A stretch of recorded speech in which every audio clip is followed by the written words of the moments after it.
Commission inoona nezvesarudzo muSouth Africa yeIndependent Election Commission kana kuti IEC yazivisa bato reZanu PF harina kupiwa mvumo kana kukokwa kuzoongorora sarudzo dzemuSouth Africa dziri kuitwa musi wa29 Chivabvo nekuda kwekuti ZANU PF ine nhoroondo yekusafambisa sarudzo zvakajeka. Sandapinda mashoko ayo atogwa neIEC aiwa ichirejecta kana ichitaura mashoko kuti aiwa ZANU PF anoramboikoka kuti igo-observer kana kumonita ma-elections ekusouth Africa. Fana kuti bva subscribe like utina on the bell icon.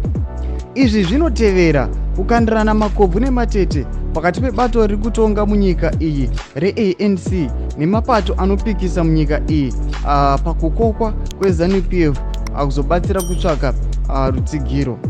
IEC yabudisa mashoko kuvatori venhau mushure mekunyorerwa tsamba nemutungamiriri webato rinopikisa reAfrican Transformation Movement Vavuyo Zungula vachiti kuda kukoka ZANU PF kuzoongorora sarudzo kunosvibisa sezvo bato iri riine nhoroondo yekubirira sarudzo.